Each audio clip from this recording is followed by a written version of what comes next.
everyone, I'm Allison Mars. You're watching NBC News Now, and it's Friday. A big announcement from the Biden administration today in the fight against COVID. $1.7 billion going to help track and monitor emerging variants. Right now, these variants account for nearly half of all COVID-19 cases in the United States. And we need more capacity in our public health system to identify and track these mutations. This funding will enable CDC and states to do more genomic sequencing as we activate the nation's great research capabilities to detect variants earlier. From tracking variants to vaccinating Americans, strike teams are out in North Carolina making sure everyone there has access to a COVID vaccine. And in Michigan, the Johnson & Johnson pause hitting rural communities pretty hard, the very people who expect it to benefit the most. President Biden meeting with the Japanese Prime Minister at the White House today, the first face-to-face bilat of his administration. NBCNews.com senior White House reporter Shannon Pettypiece has all the details. President Joe Biden held his first in-person meeting with a foreign leader at the White House today, hosting the Prime Minister of Japan. One central issue of the meeting was, of course, China. The two leaders talked about ways to counter Chinese aggression in the Taiwan Straits, against Hong Kong, and of course a number of human rights violations. It's all part of a broader effort by the administration to rally its allies into one single posture against China. Another topic that came up was gun control following the mass shooting in Indianapolis. A reporter asked President Biden following the meeting whether he needed to reconsider his posture on gun control legislation following another one of these shootings. The president defended his record on gun control and called on Congress to take action. Here's what he had to say. This has to end. It's a national embarrassment. It is a national embarrassment what's going on. And it's not only these mass shootings that are occurring. Every single day, there's a mass shooting in the United States if you count all those who were killed out in the streets of our cities and our rural areas. It's a national embarrassment and must come to an end. And it is worth noting that this is the second time a meeting with a foreign leader has been overshadowed by a mass shooting in the U.S. Now, one other topic that will likely be big news in Japan, the Japanese Prime Minister said he is continuing plans to go forward with the Olympics there, despite the pandemic and concerns by some public health officials about the safety of the event. And he said that President Biden threw his support as well behind sending U.S. athletes and supporting Japan's decision to go forward with the Olympics.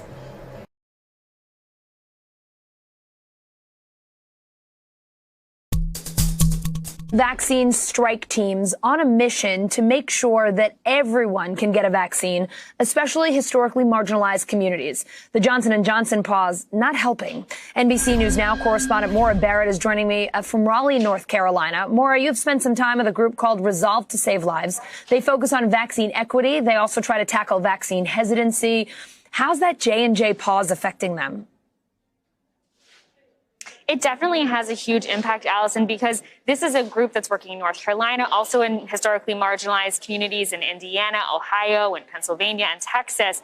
And what they're doing specifically here is the big thing to tackle vaccine hesitancy is to make sure that you meet people where they're at. Like this church that we're at, the Premier Iglesias Church, they're targeting the Latino community here today with this vaccine site. And they're making sure ahead of time that they're communicating with the people in these neighborhoods to make sure they're educated, they know what's going on. In terms of the J&J vaccine, though, after doing all this work on education, after people already scheduled their appointments, they were seeing people cancel their Pfizer and Moderna appointments here today. They're getting their second dose of Moderna. So obviously these folks did show up to get vaccinated. But I wanted to hear from the community outreach manager who talks about how J&J plays into their long-term plan. With the J&J pause, we've already seen some communities saying, no, we're not going to get it now. There were some folks in some of our community sites that canceled their appointments. They weren't even Pfizer. I mean, they were Pfizer or Moderna. But because of this, we did see that that had an impact.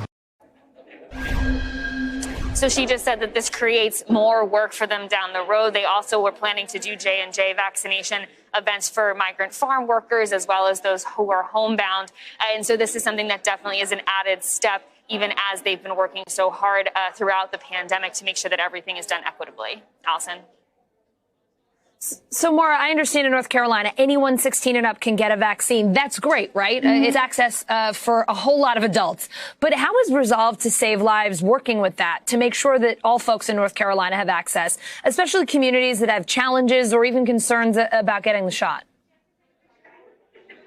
Well, the big thing here is what they're looking at in North Carolina, because everyone is already eligible. They're wanting to serve as a model for the rest of the country when they open up eligibility on Monday to all adults. And so the big target that they've had here is making sure that they are getting vaccines in those marginalized communities, making sure they're educating, and the fact that they have these community embedded team members who have the ability to have a conversation one-on-one with somebody who might be hesitant, who is nervous about the J&J or any vaccine now because of what's been going on, and have those conversations. Bigger medical systems, I'm told, don't have the ability to do that because there's just so much going on. And they tend to be located in areas that are more affluent or are more focused on white populations. And so being able to be embedded in these communities, they're hoping that other states, other counties, as everything becomes more eligible, that they take on a similar approach to make sure that everyone has equitable access.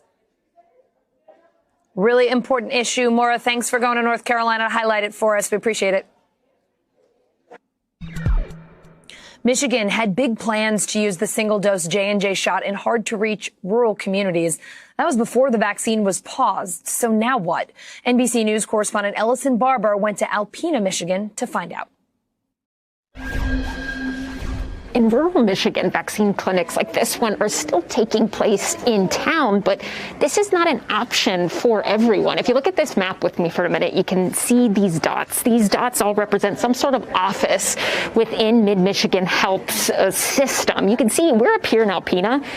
It's pretty rural. There are a lot of areas where they are presumably really far from places like this where they could come in to get a vaccine. With the Johnson & Johnson vaccine, that opened up a lot of doors to people who live in these rural, more isolated areas. And what Mid-Michigan Health decided to do was that because the Johnson & Johnson vaccine is a little easier to store, to transport than the Pfizer and Moderna vaccine, and also a single dose, they decided to do a homebound program where they would pack up that vaccine and literally take it to the most vulnerable residents living in isolated rural communities and give them their shot at home. So they would grab a cooler, fill it up with the Johnson & Johnson vaccine, and then take one of these duffel bags. And if you look inside here, you can kind of see some of the elements. This is basically a vaccine clinic in a duffel bag to go. So they would go out to the vulnerable residents who needed to get vaccinated, wanted to get vaccinated, but for whatever reason, be it their health, their age, or simply not having the money or the time or the resources to make it into a further location, a doctor's office or a clinic some 30, 40 minutes away, they could just take it directly to them. It opened a lot of doors for a lot of people, but now because of the Johnson & Johnson pause, they're not doing those appointments anymore. And doctors who are overseeing and were integral in developing this program say that they simply cannot do something like this with the 2-dose vaccines. Listen here. We had a plan for vaccinating homebound next week in this area of about 25, 30 people. So we've had to pause that because practically, logistically, to try to do this twice is almost insurmountable. Not insurmountable, but it's very difficult. So the 1 dose really was the linchpin for that. We met 2 brothers who live in rural northern Michigan, and they got vaccinated through this program about 3 weeks ago. One of the brothers told us that he has spot memory loss, so if he were to make one vaccine appointment and then a second, he might not remember to actually go to it. He also said he would have a really hard time getting there because he doesn't have a car, and even if he did, he probably couldn't afford the gas that would be necessary to make a commute to somewhere else to get vaccinated. So for him and his brother, this program was a really big deal, and they were happy to get vaccinated. The Johnson & Johnson pause has not derailed vaccination efforts in this area or in this state. Doctors here say they understand why the FDA decided to do this pause, but they really did feel like it gave them a lot of extra tools to reach more people, and having it stopped is a bit of a hindrance. They had some 30 people scheduled to have a vaccination appointment on Monday. That's not happening now. And in the middle of a pandemic, when we were trying to get as many people vaccinated as possible, to maybe not be able to vaccinate 100 people here or there who really want to get vaccinated, could be a really big deal and is not irrelevant. Allison? Variants are almost half the new COVID cases here in the U.S., according to the White House COVID response team, which is why the Biden administration is spending nearly $2 billion to track them. Another reason for these increases is the continued spread of highly transmissible variants, more than 50 to 70% more transmissible, which makes the race to stop the transmission even more challenging and threatens to overwhelm our healthcare system again in parts of this country. The emergence of variants underscores the critical need for rapid and ongoing genomic surveillance. Joining me now, Dr. Anand Parekh, Chief Medical Advisor of the Bipartisan Policy Center. Dr. Parekh, what do you think of this genomic sequencing initiative? Will it help contain these new variants? Hi, Alison. I think it's an important step forward. This is what viruses do.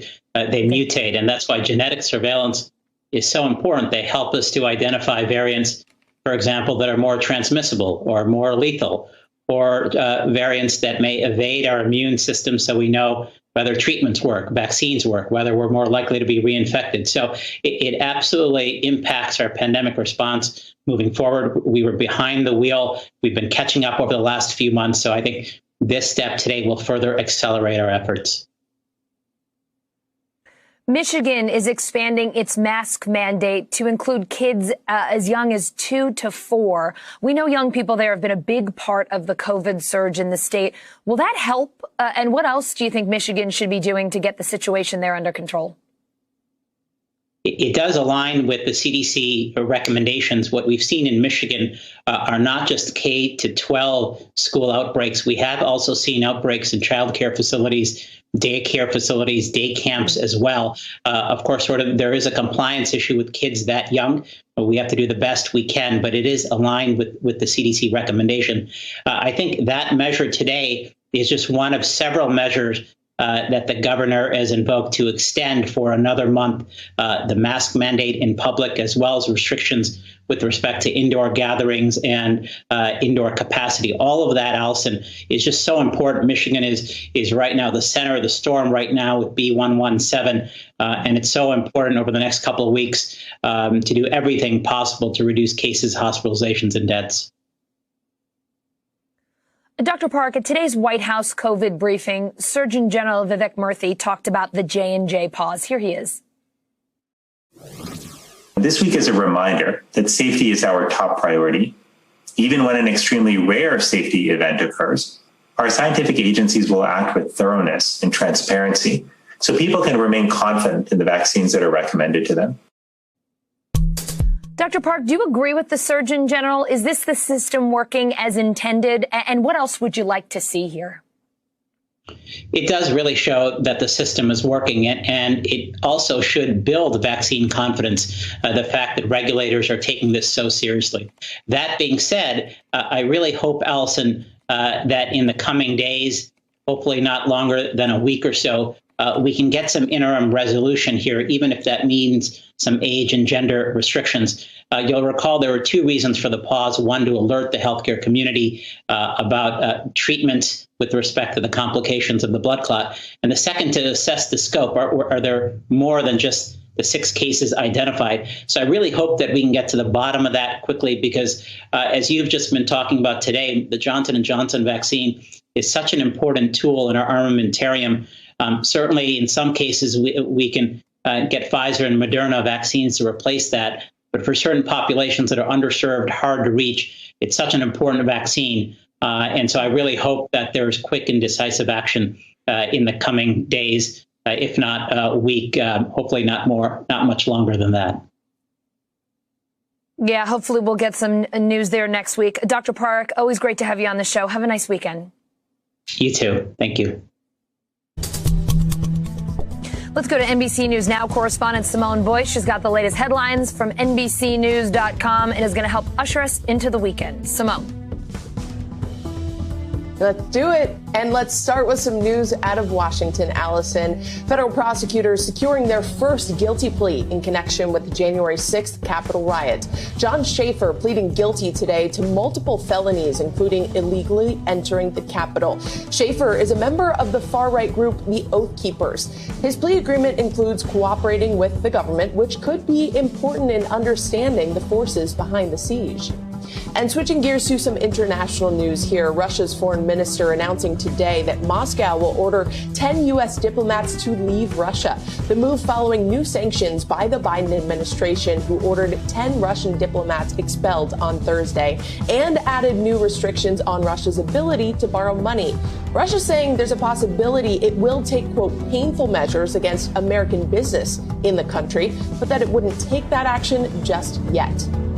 And Prince Philip will be driven to his funeral tomorrow in a custom Land Rover hearse that he actually helped design. Buckingham Palace saying Philip began consulting on the design with Land Rover's engineers some 18 years before he died. The late prince had a deep interest for British-made cars like the Land Rover, which got his personal seal of approval, or what they call the royal warrant, 40 years ago. And there may have been more of the iconic T-Rex roaming the planet than previously thought. Researchers at the University of California, Berkeley say there were about 2.5 billion of them during the span of their lifetime. The scientists came to this conclusion after crunching some pretty intense numbers using calculations based on the dinosaur's body size, sexual maturity, and energy needs. But get this, only about 100 T-Rex fossils have been found so far. So there's still a lot more digging to do, Allison. Simone, if there's something I like as much as space, it's fossils and dinosaurs for sure. So thank you for that update. The gunman who killed 8 people at an Indianapolis FedEx facility was a 19-year-old former FedEx employee. NBC News correspondent Antonia Hilton joins me now. Antonia, I know authorities giving that update today. What else have you learned from them this evening? Allison, that was actually the fact that people were most sort of anticipating and surprised by from the presser that happened about an hour ago right behind us here.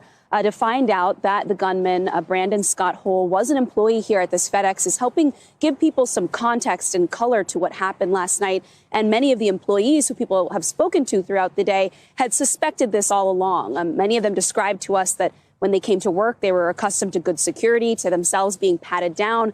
And many of them assumed that someone who could do this and do it in such a short amount of time must have been someone familiar with the premises.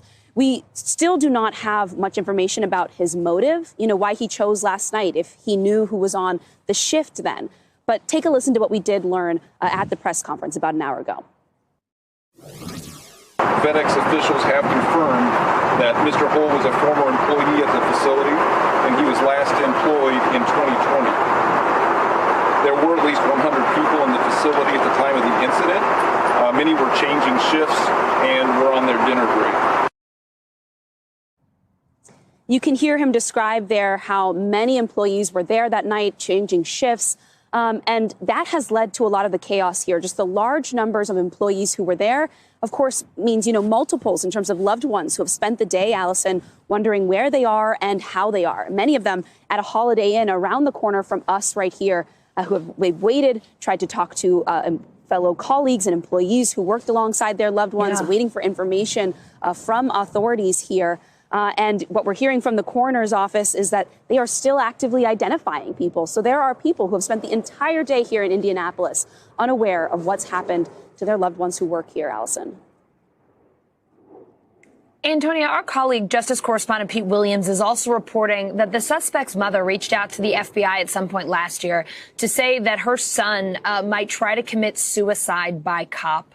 What else do you know about that? That's right. And that's another really fascinating, texture that we've now received. That happened in March of 2020, according to Pete Williams reporting, that the mother reached out and warned authorities of this. And then what we also learned from his reporting was that then Brandon was brought into basically committed for mental health evaluation, that a shotgun was confiscated from him at the time. And so we don't know sort of the status around the gun that he used last night. Authorities said that they did not know that it was necessarily illegally owned or found. But now that we have this information, it gives a lot more texture to what unfolded last night. And we hope that a lot of the chaos we've experienced over today and the recent hours starts to clarify soon, Allison. All right, Antonia, I know it's been tough reporting today. Thank you so much for all of your hard work to get us some more information. Appreciate it. Thank you. Republicans agree on just one thing about President Biden's $2 trillion infrastructure plan. They don't like it. The president is willing to negotiate, it seems, but Republicans can't agree on a counteroffer. NBC News national political reporter Sahil Kapoor joins me now. Sahil, Senator Shelley Moore Capito, the top Republican on the Environment and Public Works Committee, working on a conceptual Republican bill. How is that going? It's slow going so far, Allison. Republicans don't have a top line figure or even really a range of a price tag from which to begin negotiating. They can't agree amongst themselves on that, which makes it very difficult to write a bill. Here's what Republicans do know. They strongly oppose President Biden's plan. They don't like the price tag of $2.25 trillion. They say that's too much. They don't like the idea of increasing taxes to pay for it. Shelley Moore Capito described a corporate tax increase as a non-negotiable red line when she spoke to reporters just yesterday about this. So there are significant disagreements here. They also don't believe that the definition of infrastructure should be as expansive as President Biden's definition, which includes things like elder care and child care. They believe it should be restricted to things like roads and bridges. So not a whole lot of progress here, and Republicans coming up with a counteroffer to Biden, which would signify the beginning of earnest negotiations. So, Sahil, if the GOP can't unite, does this set up the Democrats to pass another bill through reconciliation, or is there still hope that both parties can work together here and that maybe they won't have to turn to reconciliation so soon?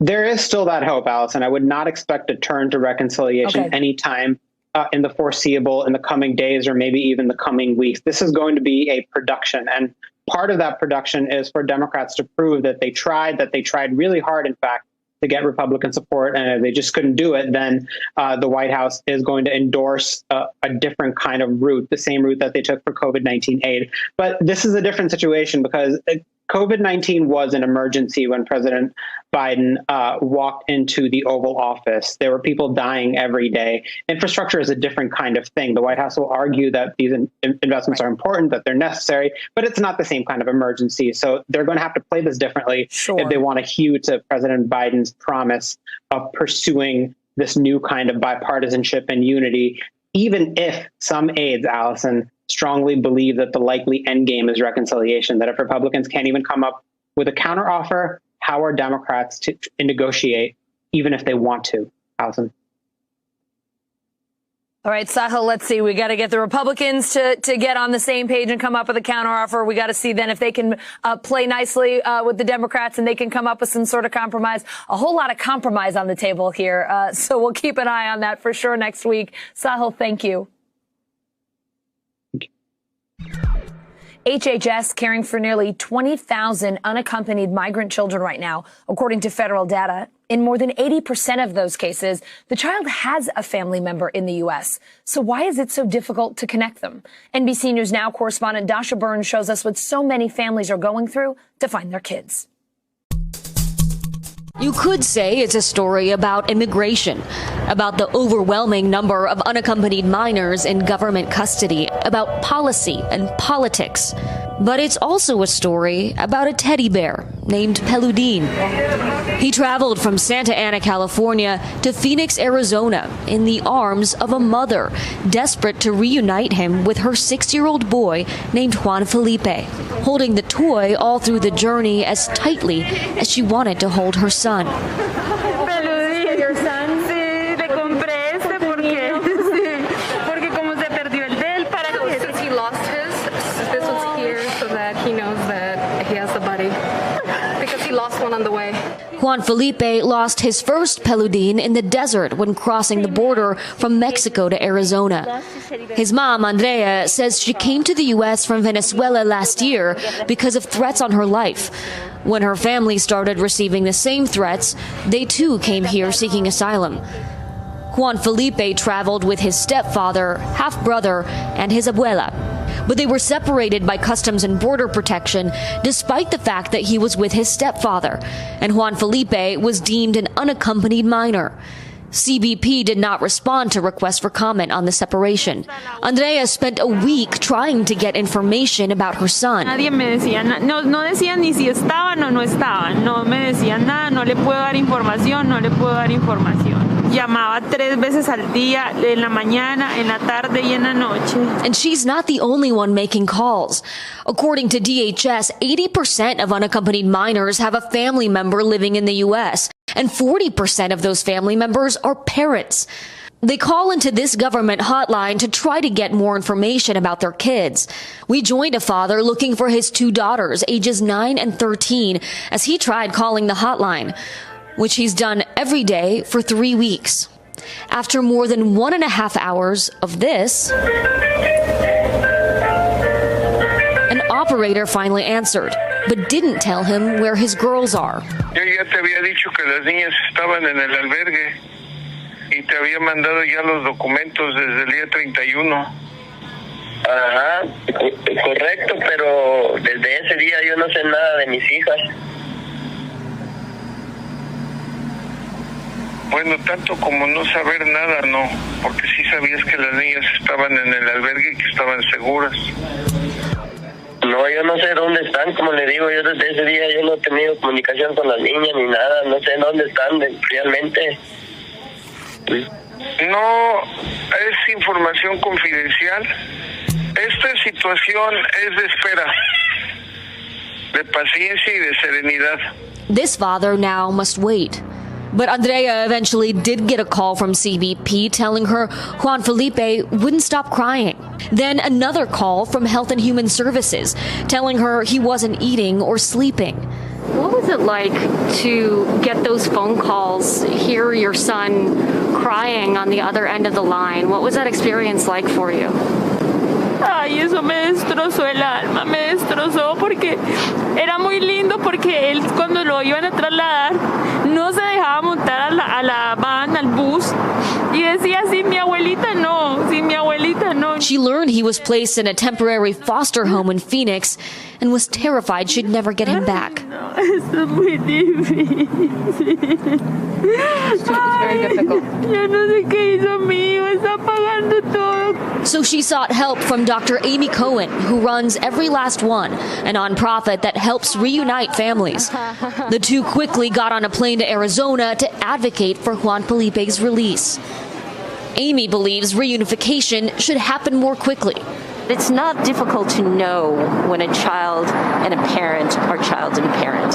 And that was demonstrated even the first day that this child was taken into ORR custody, when the parent was called in the morning by Customs and Border Patrol, in the afternoon by the case manager, and at night by the foster mother, because none of them could handle his distress. And all of them knew that the person to turn to was his mother. So why are we creating this level of distress when we know so quickly who the parent is? There are currently around 20,000 children in HHS custody.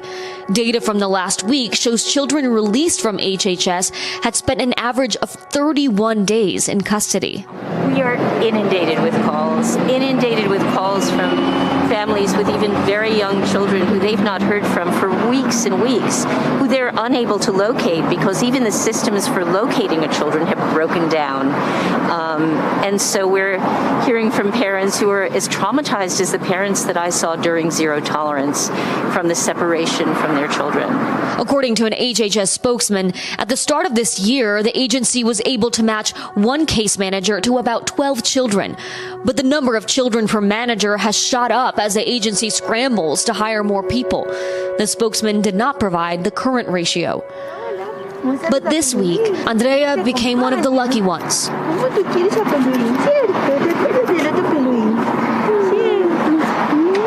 And so did Peludin, finally finding his lost boy. How are you feeling? ¿Cómo te sientes? Feliz, feliz. Me dijo que no se quería separar de mí nunca más. And Dasha joins us live now from Tucson, Arizona. Dasha, just so many of those heartbreaking stories, those emotional reunions that we wish we were seeing more of. The number of unaccompanied minors in HHS custody expected to top 35,000 next month. What is HHS doing? How is the government trying to prepare for that when they are already so overwhelmed? Hey, Allison, thanks for helping us share this story. And before I answer your question, I just have to say Customs and Border Protection just got back to us. We had asked them about why Juan Felipe was separated from his stepfather, even though he was his legal parent. And they told us that they cannot comment on specific cases due to privacy reasons. But when it comes to HHS, what they're going to really have to do is improve that ratio of children being released to parents or family members, improve that ratio to the number of children coming into those facilities, especially as these numbers are expected to grow so significantly. HHS tells me one of the biggest challenges has been the lack of case managers. Those are the people who manage that reunification process. They tell me they're looking to hire more and to staff up just as quickly as possible, Allison. All right, Dasha, thank you so much for all of your reporting. We really appreciate it. I hope you have a good weekend. Closing arguments in the Derek Chauvin murder trial start Monday. Then it's up to the jury to deliberate. The judge telling the jurors to plan for long and hope for short, saying it is entirely up to them whether that's an hour or a week. NBC News correspondent Megan Fitzgerald is in Minnesota. Allison, we are just days away from deliberations. On Monday, the jurors will get the case, and they will ultimately decide if Derek Chauvin is guilty of the charges brought against him. Now, today, right now, we know that the prosecution and the defense, they are going over the exact verbiage that will be read to the jury in what's known as jury instructions. This is a really critical part of this process because legal jargon can be hard to understand. So they are breaking it down so that jurors are absolutely clear on what they need to consider to find Derek Chauvin guilty or not guilty on each of the 3 charges that have been brought against him. There's also going to be instruction around Derek Chauvin invoking his Fifth Amendment right to not testify. We heard from the first time in court yesterday from Derek Chauvin. The jurors weren't there, but I want you to listen to what he had to say. Have you made a decision today whether you intend to testify or whether you intend to invoke your Fifth Amendment privilege? I will invoke my Fifth Amendment privilege today. Now, George Floyd's family has been inside the courtroom, rotating amongst each other and watching very closely as this trial plays out. So we asked them how they felt about Derek Chauvin not taking the witness stand, and they said they were disappointed. That could be the only opportunity they would have had to actually hear from him, and in some ways even get some closure as to why he did the actions that he did on that day in May of last year. But again, we will all be watching next week as the jurors get this case and begin deliberations. 100 days ago, our nation's capital was under siege, lawmakers and staffers fearing for their lives. NBC News' Frank Thorpe has been connecting with those survivors in the 100 days since January 6th. Here are their stories and memories. It's an image that nobody's ever seen, not even in the Civil War, the Confederate flag flying inside the Capitol. Seeing that man strut about like that, proudly thinking he had a right to be there, just pisses the hell out of me. There were way, way, way more people inside the building than I thought initially when I ran down the steps. Because at that moment, I thought it was 15, 20 guys. Had no idea what the West Front looked like, had no idea that it was overrun. Because it was in the middle of covering, what was going on inside the chamber, that I slowly realizing that, oh, it's not just 10 guys. It's, oh my God, they're all over the rotunda. Oh my God. Where are the cops? They're inside the chamber. That moment, slowly coming to realization, like, it's not a good place to be. Every time I walk up those steps that Goodman pulled the mob away from, I think about it. I feel like I'm bonded to those stairs because I'm always going to think about him running up and me trying barely to keep up ahead of him. That was kind of the first moment where everything kind of went wrong. I think the moment whenever it was all over, the insurrection was all over, and I got to sit down and really reflect on what happened. I think that sticks with me the most. I felt sad, anger, just there were a lot of emotions going through my mind. I'm still trying to process it.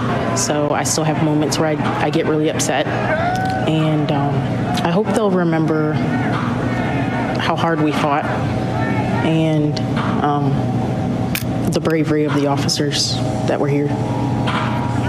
The crowd is using munitions against us. Probably what sticks with me the most, and there were many, but what sticks with me the most is inside the Lower West Terrace door. You know, the lock got breached, and I don't know, maybe it was 60 or 70 of us trying to just keep them from getting in through the door. And it literally and figuratively, it was forever. I mean, it was just pushing, pulling, fighting. I couldn't get that close because at that point I was tackled. And they stole my helmet, took my helmet. They tried to get my gas mask. It was all these surreal things, like this cannot be happening. This cannot be happening. This cannot be happening. But it was. You know, I have moments. It comes back in like flashes, and it's hard to not have it with you every day. For those of us that work at the Capitol still, we're still working at our crime scene. Beginning of the day, it was shock just seeing just that mass and that wave of people on the West Front. I mean, no matter who you were that day, you know, we were terrified. We were like, you know, how are we going to beat 40,000 people with the manpower we have? And then as soon as they started breaching the building, and you hear over the radio, the 1033s was our distress code. You know, officer in trouble, officer down, officer needs assistance, officer hurt. You just get angry, and I think 49 hours declaring a riot. If you were fighting that day, I don't think this will ever feel normal. Every time I was still walking in here, I think, okay, you know, that's where this happened, and I can't get, you know, it's hard to get that out of your mind because it was such a traumatic experience for a lot of people. A lot of people are saying that, you know, we failed because, you know, they got in the building, and I think my biggest thing is that people take away from it is the Capitol Police and the entities that came in. We didn't fail. We protected every member of Congress. Not one member of Congress was hurt with a scratch that day. We protected every staffer that was in here. Everybody was accounted for. Nobody was hurt. The only casualties we had were, you know, obviously officers. But at the end of the day, we did our job. We were locked in here, and I heard people, you couldn't see it, but I heard people running back and forth. That was kind of like, okay, this is really going down. We have people that breached the building, and they're running the installation amok, doing anything that they want. So that was the only point that I was scared when I was in this locker room, hunkered down, and when I heard police officers running back and forth and grabbing people and IDing them. Some people didn't belong here. I was scared then. It could have been a lot worse, and I'm glad that it wasn't, and I'm kind of over it, but not over it, and I keep a vigilant eye, too. I keep an eye out all the time. The emotion that sticks with me the most is a combination of fear and anger. The anger arises from the audacity, the unmitigated gall these people had to lay siege to the seat of our democracy and put us in this precarious position. I saw them in Statuary Hall, like walking through this hallowed place of democracy, and just seeing these sycophants here, armed and dangerous. And I think that moment truly, for lack of a better term, brought it home. It just terrified me. I thought this place was so much safer than it was. I don't know that I'll ever be able to walk through those halls and just be like, oh, you know, whatever. You're very conscious. I'm Latina, and I grew up seeing Venezuela's government just like fall apart. And then to see that here, horrible. I mean, just that's how fragile our democracy is. And so I hope that through these pieces that just kind of humanize what happened, it gives people perspective as to how important it is to be mindful of the leaders you elect. Elite members of the U.S. military sharing misinformation, racist comments, even QAnon conspiracies in secret Facebook groups. NBC News correspondent Carol Lee has that exclusive report. It's all part of NBC's American Extremism Week. They're the best of the best, the elite of the U.S. military. And yet, an exclusive look inside secret Facebook groups shows something troubling. An NBC News review of private Facebook groups for special forces, visible only to vetted members, shows some share disturbing content. Misinformation about a stolen 2020 election, racist and disparaging comments about America's political leadership, and even QAnon conspiracy theories. Does that surprise you? No, I'm afraid to say that doesn't surprise me at all. That is what my own Facebook feed looks like on a day-to-day basis, and it has for five or more years at this point. Jack Murphy is a former Army Ranger and Green Beret who writes and has a podcast about the military. We described to him the troubling posts we found in 2 of 4 secret groups we reviewed. Is it dangerous that we see members of the Special Forces community espousing these sorts of views?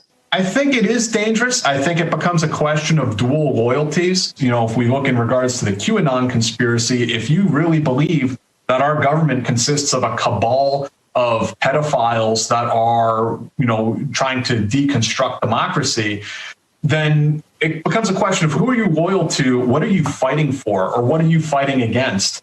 Collectively, the 2 groups have more than 5,000 members, with some members belonging to both. U.S. Special Operations Command has about 70,000 current personnel, and there are thousands more retired special forces. Heidi Byrick has been tracking extremism in the military for 2 decades. Can you give me a sense of how prevalent extremism is in the military? Well, the big problem we have when it comes to extremism in the military is that there's literally no good data. Why are these secret Facebook groups that we found with special forces talking about things like QAnon and racism, why is that so valuable to someone like you who studies this? Well, it's an incredible find, first of all, because it's very difficult to get into secret Facebook groups. But also, these are the exact troops who we do not want involved with things like QAnon that the FBI has said is a violence-inducing conspiracy theory. The January 6th siege on the Capitol saw more than 24 active duty military and veterans arrested. The Pentagon's handling of right-wing extremism now under renewed scrutiny. Just last week, Defense Secretary Lloyd Austin announced new measures, screening military recruits for extremist behavior and training outgoing service members on ways extremist groups might target them. How big of a threat is this? That's difficult to ascertain. I don't want to over-exaggerate this point. I don't think that the average Special Forces member or veteran is a conspiracy theorist per se, but I also don't want to downplay this. Humans have thoughts, and we don't like all the thoughts that people have. Is there anything in what we've found that would violate Defense Department policy? And if so, what action would you take? So the first thing would be a reason for further investigation, right? All the way down at the organizational level, at a commander's inquiry, which could lead to an investigation, whether administrative or criminal, depending on where it went. Were it found to be contrary to policy in the areas of interactions with extremist organizations, the DoD policy that's under review, were you a violator of a policy, you would be subject to administrative sanctions leading to possibly separation from government service. Would you move in to try to shut down any of these groups? For purposes of doing the suitability administrative decision, right, we are not permitted to do basically what you're able to do. I can't create a friend relationship to get into and it's Fourth Amendment. It's expectation of privacy, and there are protections. It's not against the law to say I hate XXX, right? Whatever that is, it's not against the law. It's inappropriate depending on what you're talking about for our behavioral standards and our suitability standards for government and for DoD, but not against the law. You might catch some heat for doing this interview. Why are you speaking out? I'm speaking out because I think it's important that our peers have this discussion. I think that our community has to have this discussion. I think we have to have that as veterans and active duty service members. Murphy says the tight-knit Special Forces community is family, and that's why this hits so close to home. Now to a story of an unidentified variety. The Pentagon has new information about a series of mysterious sightings over Navy warships. One of those sightings, caught on video, shows what looks like a flying pyramid-shaped object. If we're talking about potential UFOs, you know what that means. NBC News correspondent Gadi Schwartz is on it. Hey, Allison. Yeah, a little bit hard to get your mind wrapped around this. We're talking about an upside-down triangle or some sort of triangular object floating above a Navy ship about 700 feet in the air, then disappearing into the night. Another flying object that seemed to drop into the water and didn't resurface. It's a head-scratcher for sure, and it's posing a huge national security question. Have we been leapfrogged by some other country when it comes to technology, or is there something else out there that we just can't understand?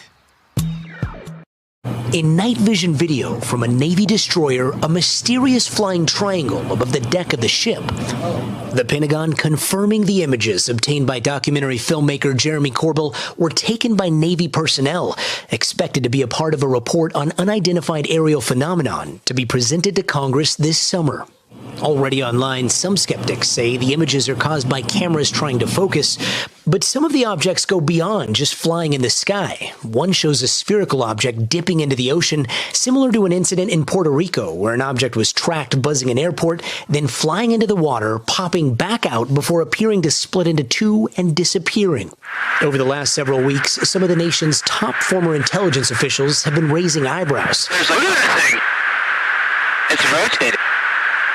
Former CIA Director R. James Woolsey said he knew of a case where a plane was paused in midair. A friend of mine was able to have his aircraft stop at 40,000 feet or so and not continue operating as a normal aircraft. What was going on? In December, ex-CIA Director John Brennan said it was arrogant to believe there are no other forms of life other than the ones on Earth. And former intelligence chief John Radcliffe says officials have been tracking technology beyond our capabilities. We're talking about objects picked up by satellite imagery that are difficult to explain. Like another incident off the coast of California in 2004 when a fighter squadron encountered an object that seemed to defy gravity. What do you think it is? I honestly don't know. I don't think that we have developed that technology. I don't think we developed it on this planet. Video from that encounter and two other incidents were officially released by the Pentagon last year. Now new signs that the Pentagon could declassify more sightings of what they can't explain. And Allison, one other interesting tidbit. A couple of weeks ago, the Navy's top officer was asked about these sightings around the ships. He said it wasn't just us. He said other countries have been having sightings as well. We know historically many of our European allies, France, the UK, Belgium, Mexico, Chile, Peru, just to name a few, have all had their own incidents. There have even been some recent reports surfacing in places like Manitoba, Canada, that are just starting to come to light. So still a lot more to come. Fans across the world honoring Selena today on what would have been her 50th birthday. The Queen of Tejano rose to fame in the 90s and is one of the top Latin artists of all time. NBC News Now anchor Morgan Radford remembers the pop icon. That's right, Allison. Today would have been her 50th birthday. Selena Quintanilla, she was the original, the ultimate crossover artist, and now she's inspiring an entirely new generation. You've heard her music, seen her story, and felt the love from her fans. Selena Quintanilla, the Queen of Tejano, La Leyenda, the ultimate and original Spanish language crossover artist. Selena means everything to us. Now, on what would have been her 50th birthday, her reach is farther than ever. With more than 213 million streams on Spotify this year alone, and college courses taught on her legacy, and entire fan groups who celebrate her life. Why do you guys look up to Selena? I think of her as a role model. She was the queen of Tejano music. An inspiration for all of us, especially for the Latino community. Since we were little, we always listened to her music. A Texas girl born to humble beginnings, Selena rose to stardom, learning Spanish and sharing her Mexican-American heritage with millions of fans, landing the #1 certified Latin album in all of U.S. music history. A meteoric rise, tragically cut short when she was fatally shot by the former president of her fan club in 1995, just days before her 24th birthday. But now she's reaching a new generation through the hit Netflix series Selena. Director Jaime de Avila says her story resonates now more than ever. We're talking about someone who Beyonce counts as inspiration, Casey Musgraves, Cardi B, everyone who's an icon in American pop culture today often claims Selena as an icon. Inspiring a legacy for generations to come. She said that impossible is always possible. And I'm like, okay, it's not impossible. I can do it. And Selena taught you that? Yeah. And today's celebrations continue. In fact, a Texas state legislator introduced a bill to make today, April 16th, Selena Day. And for those fans, the Netflix series Selena is going to premiere its second season on May 4th. Hey, NBC News viewers, thanks for checking out our YouTube channel. Subscribe by clicking on that button down here and click on any of the videos over here to watch the latest interviews, show highlights, and digital exclusives. Thanks for watching.